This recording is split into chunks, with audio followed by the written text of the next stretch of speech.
Olá, pessoal! Estamos aqui na nossa aula hoje de linguagem visual, tá? Bom, na aula passada a gente aprendeu sobre os elementos visuais, né? Então são aqueles elementos básicos que a gente viu, que é a linha, elementos gráficos, né, também. Então linha, ponto, cor, luz, enfim, movimento, escala, dimensão. A gente falou um pouco sobre esses elementos visuais. E hoje a gente vai dar um foco na linguagem visual em si, tá?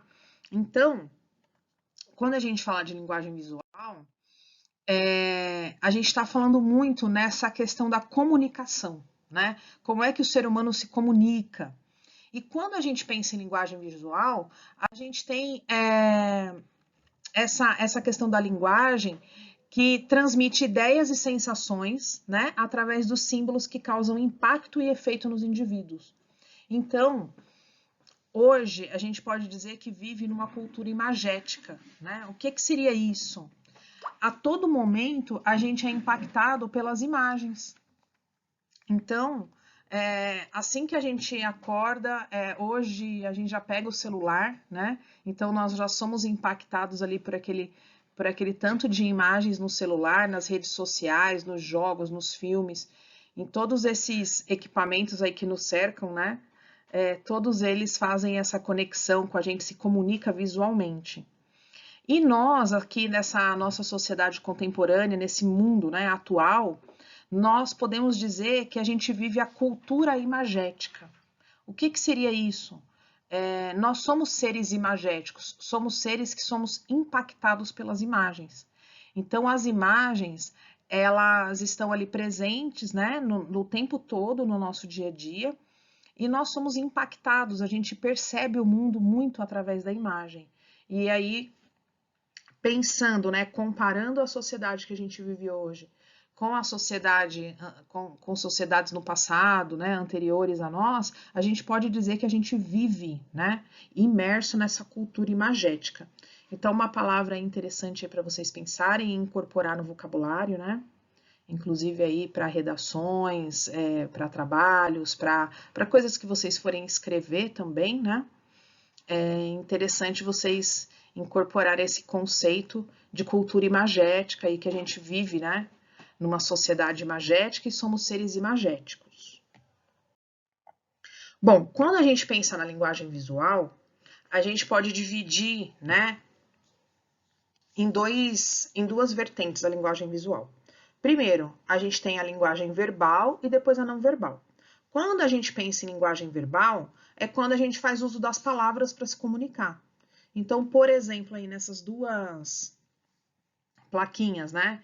Aviso, água potável e área em manutenção, a gente percebe que a gente está se comunicando, é uma imagem, né? É uma placa comunicativa e ela está fazendo uso de palavras.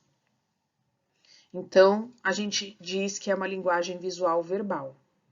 E tem a linguagem visual não verbal, tá? Porque ela utiliza outros métodos de comunicação que não são as palavras. E ela pode utilizar símbolos, ícones, índices, então são elementos aí que a gente pode utilizar para se expressar, também incluso nisso a linguagem corporal, expressão facial, gesto, tudo isso entra na linguagem visual não verbal. E é uma das. A linguagem visual, ela é muito utilizada, né? Hoje nos meios de comunicação. Então, se a gente pensar principalmente na internet, toda a conexão que a gente faz com o mundo é através de imagens. E a gente trabalha ou essa questão da linguagem verbal ou da não verbal. Vamos falar um pouquinho como que o ser humano interpreta as imagens, tá? Existe uma palavra que é bem interessante, que é a percepção. A percepção humana. O que é a percepção humana? É esse processo que o ser humano absorve as informações no interior do sistema nervoso, tá? E nesse caso que a gente está falando aqui na linguagem visual, seria através dos olhos, o sentido da visão, tá?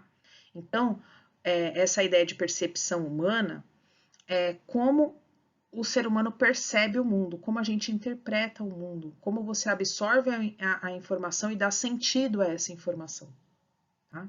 Então, esse é um estudo aí muito profundo de como o ser humano faz a interpretação de imagens. E tem, na área da psicologia, a chamada psicologia de Gestalt, que ela busca compreender como é que os seres humanos respondem aos estímulos visuais. Então, é bem interessante a gente ver isso, que é um campo de estudo da psicologia bem profundo, que dá atenção a essa ideia de como é que a gente coloca significado nas coisas, nas imagens, como é que a gente coloca significado nos símbolos, como que a gente dá sentido ao mundo e às nossas experiências, né? Por exemplo, esse quadradinho que está aí na tela, primeiro a gente percebe o todo desse quadrado, então você está vendo que ele é um quadrado, depois você vai perceber as partes. Então, essa psicologia de Gestalt, um dos princípios dela é que primeiro a gente enxerga o todo, depois as partes. Então, primeiro eu estou vendo que esse é um quadrado, e depois eu vou perceber que ele é composto, né? Composto de quadradinhos, pequenos quadradinhos. Então, isso é bem interessante a gente começar a pensar na hora que a gente vai produzir conteúdo, né? Entender como é que o ser humano faz essa leitura é super importante para nós, tá? Então, aqui tá a palavra Gestalt, né? E com um pouco desse significado, né? Que essa área da psicologia dá aí para esse estudo. Essa psicologia de Gestalt ela é muito utilizada quando a pessoa vai fazer processo seletivo, por exemplo, porque indica como que o ser humano interpreta o mundo, tá? Então, às vezes é mostrado figuras para aquela pessoa e pergunta o que você está vendo nessa figura, como você interpreta essa figura. E aí tem essas palavras que eu coloquei aqui para vocês, que é a unificação, fechamento, proximidade, continuidade, semelhança. Então, é uma área aí da psicologia que estuda muito essa ideia de como que o ser humano interpreta o mundo, tá? Mas fica aí para vocês, como curiosidade, quem gostar dessa parte de psicologia, se aprofundar mais nesse assunto, né? Bom, e um outro estudo de como o ser humano interpreta as informações, ele divide o ser humano em visual, auditivo e sinestésico. Como é que funciona isso? Bom, pessoas do tipo visual, ela tem nas imagens um grande elemento para fixação do aprendizado. Então, são pessoas que quando ela vê gráfico, fórmula, diagrama, texto, facilita tudo para ela. São pessoas que são muito impactadas pelas imagens também, né? Todos os seres humanos são. Mas são pessoas que, na hora dela absorver a informação, na hora dela aprender sobre determinado assunto, se ela tiver elementos visuais, vai facilitar muito para ela. Depois, a gente tem as pessoas auditivas, que seriam essas pessoas que aprendem mais quando estão ouvindo. Então, já os auditivos, eles registram melhor os conteúdos quando esses estão em formato de áudio, desde que não haja ao redor ruídos atrapalhando, né? Então, por exemplo, hoje é muito comum a gente falar em podcast, né? Que é aquele material de áudio. Então, é uma coisa muito comum, né, hoje em dia, essa questão do podcast. Por quê? Porque ela coloca ali um arquivo de áudio, então a pessoa vai escutando enquanto ela está fazendo outras coisas, né, ó, que é o podcast. Então, muito comum hoje em dia. Se a gente pensar, essa ideia do podcast avançou muito, assim, de 2 anos para cá, é uma coisa bem recente, já tinha, tá? Não é que foi lançado agora. Já existia o podcast, mas agora se tornou algo muito comum. As pessoas vão escutando, às vezes, a notícia, vão escutando programas de TV, vão escutando comentaristas, e é algo que tinha se perdido um pouco, né, há um tempo atrás e está sendo resgatado. Teve uma época que as pessoas eram muito fixadas aí nas notícias pelo rádio e tudo mais, aí com o avanço da internet isso ficou um pouco em desuso e agora está voltando forte aí no podcast. São pessoas que, por exemplo, gostam de estudar ouvindo música, tem essa ideia dos auditivos, tá? E o sinestésico? O que é o sinestésico? É alguém que utiliza muito o tato para estudar, focando sempre em situações práticas, tá? Se movendo, tocando, montando, desmontando as coisas. são pessoas também que quando elas conversam, elas estão sempre tocando assim no outro. Elas são pessoas que gesticulam bastante, e quando está conversando com outra pessoa, sempre coloca a mão assim na pessoa, olha, tem uma coisa para te contar, e já segura assim na pessoa. Então, são os sinestésicos. Esse estudo também aponta que 70% das pessoas são visuais, tá? Então, olha o tanto de gente que é visual, tá? Opa, ficou meio embaralhadinho aqui, ó, 70. Então, 70% das pessoas são visuais e o restante é dividido aí em auditivo e sinestésico, tá? Então, é interessante a gente ter essa ideia da porcentagem aí de pessoas que são visuais. Pensando nisso, a gente vai focar agora em composição visual, tá? Vocês sabem que a gente vem aprendendo sobre composição visual desde o começo do ano. Quando a gente falou de mapa mental, por exemplo, trouxe essa técnica para vocês, a gente já fez exercício de mapa mental, foi exatamente para trazer um pouco desse conteúdo de composição visual, né? E a gente percebeu o que é essa composição. Composição é o ato de distribuir funcionalmente os elementos dentro de um determinado espaço, tá? Que espaços seriam esses? A gente chama de suporte. Então, aqui eu tenho alguns suportes para a composição visual. Que suportes seriam esses, tá? Eu tenho, por exemplo, a tela do computador, tá? O celular, né? A tela do celular, hoje a gente usa o celular para criar muita coisa. Aqui também tem um exemplo do caderno, né? A folha do caderno. A gente tem esse flip chart ou essa tela de pintura. Então, a gente diz assim, aquela tela em branco que a gente usa para trabalhar, pode ser uma folha, né? E a gente vai ver que a composição, ela é a essência de uma atividade criadora, ou seja, a forma como eu vou dispondo esses elementos no espaço que eu tenho, tá? Esse processo é chamado de sintaxe compositiva, que é o que? A ordem, a forma, a maneira de você organizar os elementos. Eu trouxe 3 composições visuais aqui muito famosas para a gente falar um pouco. A primeira delas é essa daqui, que é um Kandinsky, né? É um artista e modernista. Ele trabalhava muito essa ideia das formas geométricas também, das cores e tudo mais. E ele chamava os quadros dele de composição mesmo, essa é a composição 8, tá? Tem o Mondrian, que é um artista também muito famoso. Esses dois aí são década de 50, 40, 50, 60. E foi uma época que se expandiu muito esses estudos dos elementos visuais, né? A arte moderna, vocês vão estudar isso lá em História da Arte, vocês vão ver que a arte moderna, ela foi muito forte nessa ideia dos estudos dos elementos visuais. Até um pouco antes da arte moderna, se a gente for pensar ali, por volta de 1800, né? 1800 e pouquinho, até com o próprio advento da fotografia, né? Os artistas, eles se sentiram mais libertos para fazer outros tipos de experimentos da arte, né? Da arte visual. Então, por exemplo, anterior a isso, toda a arte que a gente tem anterior a esse período, ele era uma arte totalmente focada na representação da realidade.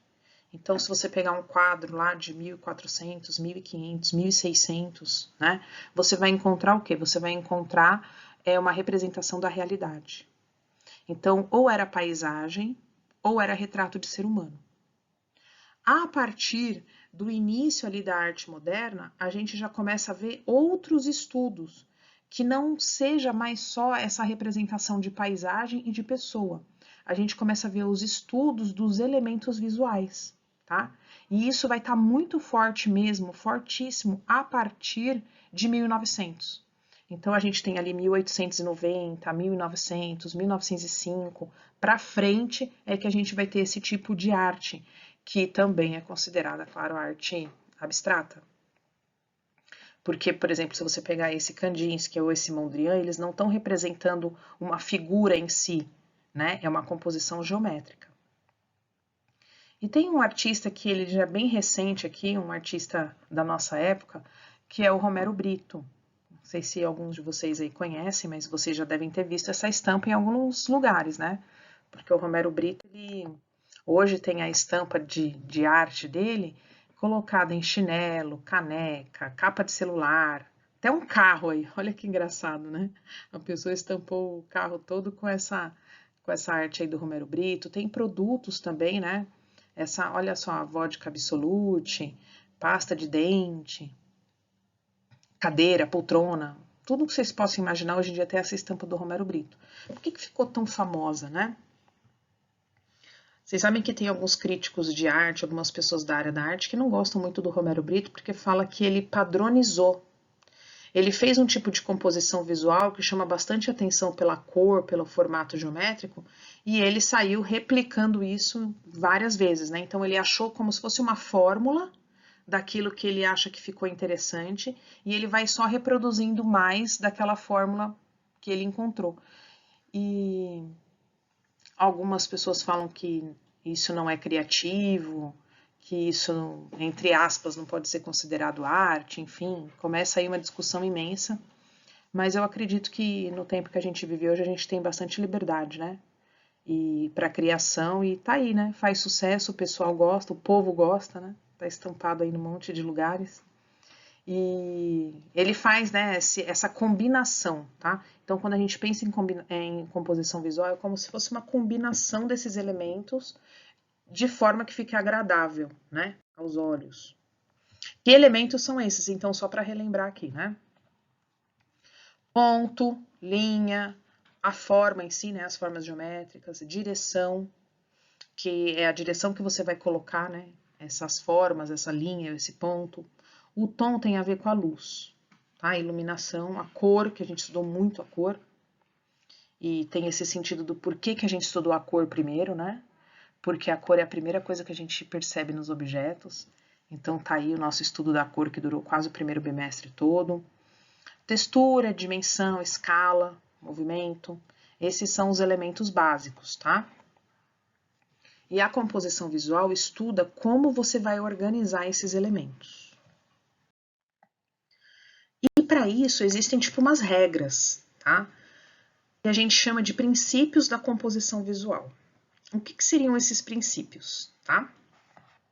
Eles estão ligados principalmente na ordem de leitura que a gente faz. Então, quando a gente olha uma imagem, a gente está olhando alguma coisa, os nossos olhos, eles tendem a ter uma ordem. Então, primeiro ele vê uma coisa, depois ele vê outra, depois ele vê outra, tá? Vocês sabem que a gente está aqui no Ocidente, né? Então, a gente vive no mundo ocidental. Como que a gente faz a nossa leitura? Quando a gente abre um livro, que nem vocês estão vendo aqui na imagem, a gente começa por aqui, onde está a setinha, ó. Aqui, e aí a gente vai lendo, não é isso? Então, essa é a nossa forma de leitura. E a gente passa para a página seguinte, a gente vem aqui, ó, e começa a ler. Só que nem todo mundo no mundo lê assim. No Oriente, por exemplo, quem gosta de ler mangá sabe bem disso, né? Que eles têm um padrão de leitura diferente. Então, no Oriente, como é que a gente faz a leitura? Do jeitinho que vocês estão vendo aqui, ó. Então, a gente começa por aqui, ó. Como é que se lê um mangá? Aqui tá numerado, ó. Número 1, depois aqui 2, tá vendo, ó? 3, 4, 5 e 6. Quando passa para outra página, vem para cá, ó. 7, 8, 9. Ou seja, um jornal japonês, uma comunicação oriental no geral, não só do Japão, tá? Mas do Oriente no geral, ela é feita dessa forma. Então, você vai começar, o que a gente fala aqui, né? Pelo lado direito. E depois vai para o esquerdo, tá? Então, isso é uma coisa super interessante a gente observar. Existe a leitura por agrupamento. O que seria isso? Lembra que eu falei para vocês que primeiro a gente vê o todo, depois a gente enxerga as partes? Então, quando você olha essas duas figuras, a primeira coisa que você está vendo é o todo, depois que você vai perceber que ela é feita de círculos. Então, você vai ficar tentando interpretar essa imagem por semelhança. Ah, parece uma flor. E aí, você vai perceber que essa imagem é feita de círculos. Então, tem os círculos maiores, o pequenininho aqui dentro, na primeira imagem, e aqui, ao contrário, círculos pequenos em volta de um círculo maior, tá? Essa leitura por agrupamento é como se existisse uma força de atração entre os elementos que são semelhantes. Então, por exemplo, eu vejo aqui os círculos maiores, né? Porque eles estão em maior quantidade e eles estão um do lado do outro aqui, formando esse conjunto. É como se o nosso olhar se direcionasse e visse primeiro o todo, tá? E existe o que a gente chama de atração e agrupamento. Então, por exemplo, se eu tenho uma folha e eu tenho um pontinho aqui, o meu olho vai direto nesse ponto, claro, porque é o que está chamando atenção. Quando eu tenho dois pontos, começa a haver uma disputa. Eu não sei se eu olho primeiro para cá ou se eu olho primeiro para cá. E aí, a solução, a melhor solução para isso é quando você junta esses elementos. Então, por exemplo, eu tenho dois pontos iguais, eu posso até colocar eles aqui no cantinho da tela, mas é o que a gente chama de a leitura por agrupamento. Mentalmente a gente faz isso, tá? Então, o que acontece? As pessoas que trabalham com design, elas já sabendo dessas leituras que a gente faz, intuitivo, elas criam as peças publicitárias. Então, aqui eu tenho duas peças publicitárias que foram colocadas numa revista. Vamos interpretar um pouquinho, tá? Essa daqui é do café Nespresso, é uma máquina de café. E aí eu vejo primeiro esse triângulo aqui. Depois é que eu vou perceber que o triângulo é feito de xícaras. Tá vendo? As xícaras têm aqui um posicionamento, tá? Aí depois também o designer escolheu a cor. Então, por que será que ele escolheu vermelho? Porque o vermelho é a cor da fome, porque o vermelho é uma cor que chama atenção, porque a pessoa para comprar uma máquina de café, ela tem que ser apaixonada por café, né? Porque olha, essa propaganda é de uma máquina de café. Ela tem que ser apaixonada por café. E o vermelho é a cor da paixão, tá? Então, percebe como essa leitura por agrupamento funciona. Eu não tenho nada aqui em cima, então meu olho vai vir aqui nessa parte centralizada, tá vendo? Da imagem. E aqui na parte de baixo, eu coloco os dois elementos que são principais, que é a máquina de café, né? E depois aí a logomarca, né? Do produto. E aqui também a gente faz a leitura por agrupamento e atração. Como é que seria? É uma propaganda de joias. Eu tenho dois anéis, né? Então é isso que a gente vê na imagem. Eles estão centralizados. Depois que eu percebo isso, eu vou reparar que um é prateado e um é dourado. Tá? Então, eu estou fazendo um contraste aqui dos elementos. Tem uma frase aqui, tá vendo? Ó, bem colocada, centralizada. E aí eu tenho também dois pontos principais aqui, que são informações que estão na parte de baixo da página. Então, aqui mostra como esses opostos, né, se repelem e os semelhantes se atraem quando a gente está direcionando o nosso olhar. E aí existe uma coisa chamada hierarquia visual. Essa hierarquia visual, ela é super importante porque ela é uma espécie de organização e priorização do conteúdo que a gente faz, tá? Com o intuito de comunicar bem a mensagem ao público. Então, a gente tem a leitura no padrão F e no padrão Z, que é muito comum. Como é que seria isso?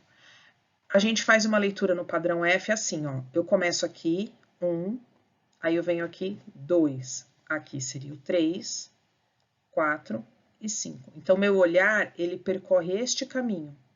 1, 2, 3, 4, 5. E no Z é assim, ó. 1, 2, 3, 4. Tá? Então, o nosso olhar faz esse outro caminho para fazer a leitura da imagem. O exemplo é esse daqui, ó. A gente dá ênfase para pontos específicos da tela, como apresentado aqui nessa figura. Então, por isso que os sites são assim, né? Então, olha que informação interessante, né? É a gente saber que o número 1, a pessoa primeiro vai olhar para cá. Então, eu vou colocar alguma coisa super importante, que é o logo da empresa, do produto, do serviço. Aqui eu tenho o menu superior. Depois a pessoa passa os olhos aqui no centro da tela. Ela vem para essa informação aqui, ó, que está no 3. E por último, no 4. Geralmente no 4 a gente coloca os botões, coloca botões que te levam para outras telas, para outros links, né? Então, para dizer que finalizou a leitura daquela página. E aí você pode passar para a próxima, tá? Então, esse é um padrão de leitura muito utilizado, a gente chama isso de hierarquia visual, tá? E tem também a hierarquia visual por tamanho. Então, do maior, né, para o menor. Então, por exemplo, vamos pegar aqui essa imagem. Eu fiz essa linha na diagonal para você perceber o caminho que o nosso olhar percorre, tá? Então, a gente vem aqui, ó, olha o 1, o 2 e o 3. Só que tem uma coisa que está me chamando mais atenção, que é o que está no meio. Então, esse padrão, ele muda quando eu aumento o elemento, tá? Porque aqui eu só tenho letras, né? Então, se eu aumentar o que está aqui no meio, o que que acontece? Aqui vai virar o número 1, aqui vai ser o número 2 e aqui vai ser o número 3. Então, você percebe que mudou a ordem. Ao invés de eu ter, que nem a gente estava lendo aqui, ó, 1, 2 e o 3 dessa forma, quando eu aumento esse elemento central, eu estou trocando as posições. Então, meu olho vai vir primeiro nisso, ó. Primeiro você vai ler isso, depois isso, e depois você vai ler isso. Então, o 3 ficaria por último. Percebe que essa posição do 3, ela não muda muito, né? Ela tá sempre meio ali como a finalização da leitura. Então, tudo que eu quiser colocar para concluir, dizer que acabou, ou que eu queira que fique marcado na mente da pessoa, eu vou colocar na posição 3, tá? Quando a gente pensa em texto, é muito comum a gente fazer essa organização por tamanho. Então, por exemplo, esse tipo de organização de texto aqui, colocar todas as linhas da mesma forma, ela não é muito interessante, ó. Fica meio chato essa leitura. Ao passo de que se eu venho, coloco um título maior, aí eu venho com um título menor centralizado, tá vendo? Aí eu venho com um pouco de texto, depois eu venho com outro subtítulo, tá vendo? Continuo o texto. Eu vou fazendo pausas. É como se fosse, sabe pontuação no texto? A gente não coloca ponto, vírgula, para dar aquela pausa de respirar? A mesma coisa a gente faz nas imagens. A gente coloca como se fosse essa pontuação para fazer uma pausa. E eu posso transformar texto em imagem. Por quê? Lembra que eu falei para vocês que a gente vive numa sociedade imagética? Quando eu expliquei sobre mapa mental também, qual que é a ideia do mapa mental? É você transformar informação em imagem. E aqui você pode ter um texto bem formatado que ele quase vai virar uma imagem, né? Ele vai estar tão fácil de ler como uma imagem. Ele não vai ficar cansativo, tá? Então, fica esses dois exemplos aqui de hierarquia visual. E a gente entra no assunto de diagramação. Então, olha que interessante. O que é diagramar, né? Alguma coisa. É distribuir os elementos gráficos no espaço limitado da página que vai ser impressa ou, enfim, outros meios que vai ficar na própria tela, né? É uma das práticas principais do design gráfico. Então, pensando nessa hierarquia visual, esse formato aqui de texto, ó, ele é muito cansativo e esse daqui é muito mais interessante. Porque na diagramação foi pensado em colocar cores, tá vendo que eu tenho aqui, ó, tom claro, escuro, tá vendo? Ó, tô indo para o escuro. Eu tenho, por exemplo, aqui nessas caixas, ou eu posso colocar texto, ou eu posso colocar imagem, tá? Mas a gente pode fazer muito bem texto aqui, caixas de texto. Então, fica muito mais interessante, né? A leitura desse material. Torna o material mais atrativo. E aqui eu trouxe dois exemplos, tá? São duas peças publicitárias que foram colocadas numa revista, tá? Então, é sempre interessante a gente pensar para qual meio a gente está produzindo. A gente está fazendo uma comunicação para colocar numa rede social, para colocar numa revista, é um cartaz, aonde isso vai ser utilizado, tá? É sempre a primeira coisa que a gente tem que pensar. Mas vamos analisar esses dois aqui que são bem interessantes, tá? Como é uma comunicação para ser colocada numa revista, a gente já vê bastante texto, né? E tem uma mensagem aqui. O nosso olho primeiro, ele vem na parte central. Por quê? Porque eu tenho um elemento gráfico aqui centralizado, eu tenho uma imagem, tá? Então, o nosso olho ele já vem logo aqui, tá? Na hora de fazer a leitura, eu começo, lembra, ó, ponto 1, a pessoa começa por aqui, ela vai ler, ó, fique tranquila, seu filho está na TV Cultura. Ou seja, é uma comunicação para uma revista feminina, né? Então tá direcionado aí direto para as mães, fique tranquila, seu filho está na TV Cultura. Aí o nosso olhar faz a leitura em Z, tá vendo? Ele vem daqui para cá, desce e termina sempre aqui, tá vendo? Como se trata de uma revista, a pessoa colocou bastante texto, né? Mas imagina se isso daqui fosse um cartaz, alguma coisa. Você acha que as pessoas vão parar para ler esse tantão de texto aqui? Não vai. Então, mais aqui como é uma revista, as pessoas já têm o intuito de ler, né? E aí, capaz realmente que a maioria dos leitores foque aqui nesse texto. E por último, vem o quê?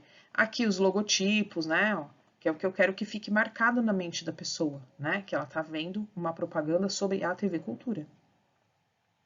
E aqui a mesma coisa, ó, a gente pode ver o padrão de leitura Z, tá vendo? Ó? Onde eu dou a ênfase, vamos dizer assim, no ângulo esquerdo, tá vendo? Ó? Então, eu venho, começo aqui 1, tá vendo? Ó? 2, 3 e 4. Eu tenho uma imagem bem grande, centralizada, tá vendo? Ó? Mas eu vou começar a leitura por onde? Para poder entender o que é que tá escrito. Aqui, ó. É aqui que eu começo, tá vendo? Ó? E depois o meu olhar vai percorrendo este caminho até eu chegar no final aqui, que é a logomarca, que eu quero que fique gravado na mente da pessoa, né? Que eu tô falando aqui sobre a TV Facens. Então, é um ponto super importante para a gente entender. Depois, a gente precisa também pensar no tipo de letra, tá? Que é aquilo de tipografia que a gente tinha falado lá no começo do ano. Ó, tipografia. Que é o tipo de letra, né? A forma de você escrever. É sempre interessante a gente pensar na leiturabilidade. O que é isso? Uma letra cursiva, que é uma letra escrita à mão, também chamada, né, de letra cursiva, ela é muito bonita, mas nem sempre ela é fácil de ler. Então, eu tenho aqui essa palavra, pregnância, que já não é uma palavra muito fácil. De repente, eu pego essa palavra e coloco nesse tipo de letra, fica quase impossível de ler. Então, a gente tem que tomar bastante cuidado. Eu falei para vocês sobre o lettering, lembra? A gente chegou a ver algumas coisas. Então, por exemplo, se eu tenho aqui no mapa mental a folha na horizontal, e aí eu vou colocar a palavra centralizada. As informações vão ser irradiadas. A gente fala que as informações ficam aí na espécie radial, né? Então, eu tenho aqui o tema, né, a palavra. Aí sim eu posso usar uma palavra numa letra cursiva, uma letra que dá destaque, sempre pensando nessa ideia da leiturabilidade. E aí depois eu venho com as informações aqui, né, fazendo a leitura desse mapa mental. Aonde que eu vou colocar a informação inicial? Aqui, né? Então, se eu sei que a maioria das pessoas começa a ler por aqui e a gente está no Ocidente, eu vou começar por aqui. Aí eu venho 2, tá vendo? Ó, 3, e faço a pessoa ler aí esse mapa mental. Lembrando que, como eu tenho uma informação destacada no centro, eu estou usando aquela ideia da hierarquia por tamanho, né? É claro que a pessoa vai olhar aqui no centro primeiro e depois ela vai seguir o passo aqui das informações. Então, olha que interessante, hoje, sabendo disso, talvez você fizesse diferente o mapa mental que você fez, né? Todas as informações, elas vão agregando, né? Essa que é a ideia aí durante o ano. Bom, aqui tem a palavra Instagram, e vocês observando, vocês já vão ver que esse lado aqui, ele tá muito mais fácil de ler do que esse, ó. Aqui eu tenho, por exemplo, o N e o S quase encavalando aqui um em cima do outro, tá vendo, ó? Esse I parece um G. Então, tem alguns tipos de letra que são mais difíceis de ler, né? E a ideia, então, é utilizar essa fonte manuscrita em poucos pontos, tá? Com um tamanho de fonte maior, porque você também melhora a leitura conforme você vai aumentando, tá? E aí é bom verificar se essas letras estão de fácil identificação, sempre, tá bom? Tem a serifa. O que é a serifa? Tá vendo esses pontinhos amarelos aqui? A serifa, ela é uma continuação da letra, tá? Chama serifa. É a continuação da letra. Uma tipografia serifada remete a algo mais antigo. Já a sem serifa serve aí para um material mais descolado, para uma leitura mais indicado aí na tela, né, do computador, na tela do celular. Então, por exemplo, aqui eu tenho com serif e aqui eu tenho sem, tá vendo? Não tem nada na pontinha quando acaba a letra, ó. E aqui eu tenho como se fosse um desenhado, né? Olha só o exemplo. Aqui eu tenho aquela letra Times New Roman, ela já é meio básica aí no Word, ó. Porque ela serve para textos longos. E o Word, ele é feito para texto. Mas a gente padronizou aqui no Brasil o Arial. Por quê? Vocês já devem ter alguns professores falado para vocês da ABNT, que é a Associação Brasileira de Normas Técnicas. E ela diz que os textos da ABNT são em Arial 12, não é isso? Então, a gente padronizou aqui no Brasil esse tipo de letra, tá? A tipografia com serifa, então, essa daqui não é indicada para rede social, tá? Ela é mais indicada para textos longos e material impresso, tá? Porque ela facilita a leitura. E a gente vai fazer uma atividade em 2 etapas, tá? Então, isso é interessante a gente perceber como que vai ser essa dinâmica desse bimestre. A ideia é vocês fazerem o seguinte, você vai escolher uma peça de arte visual. Pode ser uma propaganda, um quadro, uma arte digital, pode ser a capa de um livro, um filme, enfim, alguma coisa que esteja ligado aí à arte visual, e você vai fazer uma análise. Então, eu gostaria que você analisasse a composição visual. Você vai indicar os elementos de hierarquia visual. Então, como a gente fez aí nessas propagandas que eu mostrei para vocês, é isso que você vai dizer para mim. Olha, começa a ler aqui, então essa pessoa, esse designer, ele colocou a leitura em Z, ou ele colocou a leitura em F, ele fez agrupamento dos pontos. Lembrando, né, que você pode apontar o que a gente já aprendeu na semana passada, que são como ele está usando o ponto, a linha, as formas geométricas, direção, o tom, que tem a ver com a luz, a cor, né? Vocês já aprenderam bastante sobre cor, textura, perspectiva, dimensão, escala, movimento. Eu coloquei um exemplo aqui, tá? Eu escolhi essa imagem aqui, essa propaganda da Fanta, essa comunicação, e eu gostaria então que vocês abrissem um PowerPoint para fazer esse trabalho. Como é que você vai fazer? Eu já fiz uma leitura meio em Z aqui no slide para você ver, ó. Abre um arquivo no PowerPoint e faça essa atividade. Aguarde, pois teremos uma segunda etapa dessa atividade, tá? No PowerPoint você vai colar, né? Dar um copiar e colar essa imagem, vai tirar uma foto com o seu celular, se for alguma coisa que você tiver aí na sua casa. Vai colocar essa foto no PowerPoint e vai indicar os elementos. Então, você vai com as setas, ó. Você vai indicar os elementos. Então, aqui, ó, uso de linhas retas nas letras e as cores complementares. Então, usou o laranja e o azul. Tá vendo a grafia aqui, ó? O tipo de letra bem reto, tá vendo, ó? Parece que foi recortado.